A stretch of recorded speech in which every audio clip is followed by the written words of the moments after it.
여러분, 이 그림을 처음 보면 대부분 이렇게 느낍니다. 무섭다. 숨이 막힌다.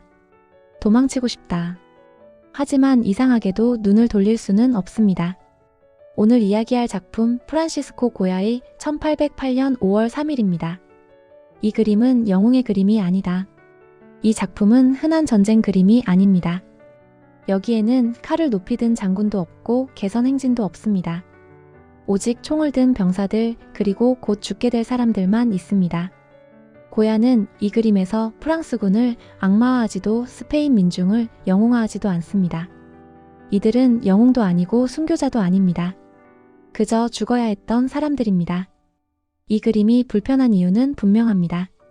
죽음의 순간을 너무 가까이에서 보여주기 때문입니다.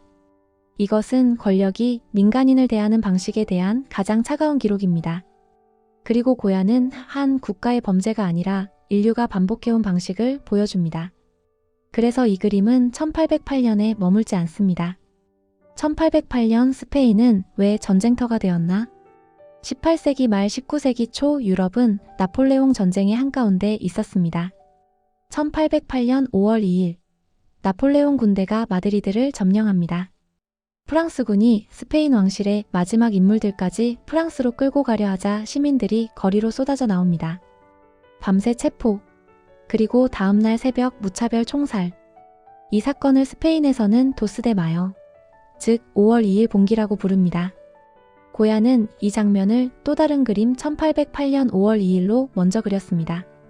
봉기의 다음날 새벽 프랑스군은 즉각적인 보복을 시작합니다. 그 전날 봉기에 가담했든 하지 않았든 잡히는 즉시 처형입니다. 마드리드 외곽 프린시페 피오 언덕. 시민들은 밤새 끌려왔고 새벽에 한 줄씩 세워져 총살당했습니다. 바로 이 장면이 1808년 5월 3일의 배경입니다. 고야는 이 장면을 직접 보았습니다. 그는 왕실 화가였지만 이 그림에서 그는 권력의 편이 아닙니다. 그는 목격자입니다. 화면을 둘로 가르는 선. 이 그림을 자세히 보면 화면이 명확히 두세 개로 나뉩니다. 왼쪽, 처형당하는 사람들. 오른쪽, 총을 든 병사들. 하지만 흥미로운 점은 이겁니다. 병사들의 얼굴은 보이지 않습니다. 모두 같은 자세, 같은 방향, 같은 동작. 그들은 개인이 아니라 기계 혹은 시스템입니다. 고야는 이들에게 감정을 부여하지 않습니다. 반면 왼쪽의 사람들은 모두 다른 얼굴, 다른 감정, 다른 몸짓을 하고 있습니다. 왼쪽에 처형당하는 사람들 중 어떤 이는 두 손으로 얼굴을 가리고 있고 어떤 이는 무릎을 꿇었고 어떤 이는 이미 체념한 듯 고개를 떨굽니다. 공포, 절망, 체념, 분노. 화면 왼쪽 아래를 보면 이미 총에 맞아 쓰러진 시신들이 보입니다. 피는 땅에 스며들고 몸은 구겨져 있습니다.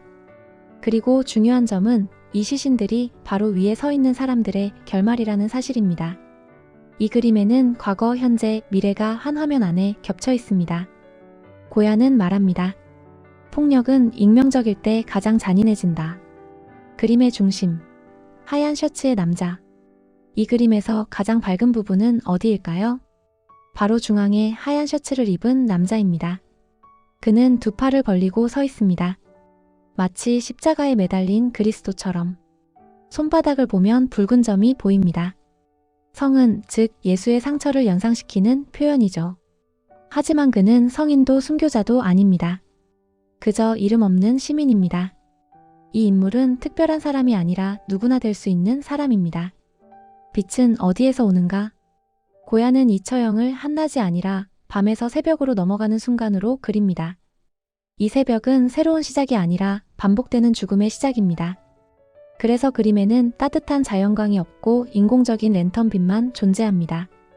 이것은 하늘에서 내려오는 신의 빛이 아닙니다. 구원의 빛도 아닙니다. 이 빛은 사람들을 살리기 위해 존재하지 않습니다. 더 정확히 죽이기 위해 비추는 빛입니다. 얼굴을 더 잘 보이게, 표적을 더 정확히 하기 위해. 그래서 랜턴은 병사 편에도 시민 편에도 속하지 않지만 결과적으로는 폭력의 공범입니다. 마드리드 외곽 아무도 아닌 곳. 이 그림의 배경은 웅장한 광장도 상징적인 건물도 아닙니다. 실제로 이 장소는 프린시페 피오 언덕이라는 마드리드 외곽의 변두리였습니다. 이처형은 특별한 장소에서 벌어진 사건이 아니라 어디서든 일어날 수 있는 일이라는 걸 말하기 위해서입니다. 배경 오른쪽 뒤를 보면 멀리 마드리드 시내가 보입니다. 불빛은 켜져 있지만 아주 작고 희미합니다. 중요한 점은 이 도시가 아무 역할도 하지 않는다는 것입니다.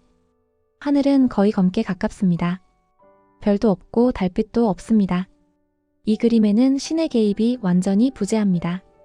이건 중요한 선언이에요. 이것은 신의 심판이 아니다. 단지 인간이 인간에게 가하는 폭력이다. 고야는 왜 이 그림을 6년 뒤에 그렸나? 이 그림은 사건 직후가 아니라 1814년 프랑스군이 물러난 뒤에 그려졌습니다. 왜 바로 그리지 않았을까요? 고야는 당시 프랑스 점령 아래에서도 왕실 화가로 살아남아야 했습니다. 노골적인 고발은 불가능했죠. 1814년 스페인이 다시 독립하자 고야는 새 정부에 이렇게 제안합니다. 프랑스군의 범죄를 영원히 기억할 그림을 그리고 싶습니다. 이 작품은 개인적 분노가 아니라 역사적 증언으로 그려진 것입니다. 이 그림은 우리를 향하고 있다. 총구의 방향을 보세요.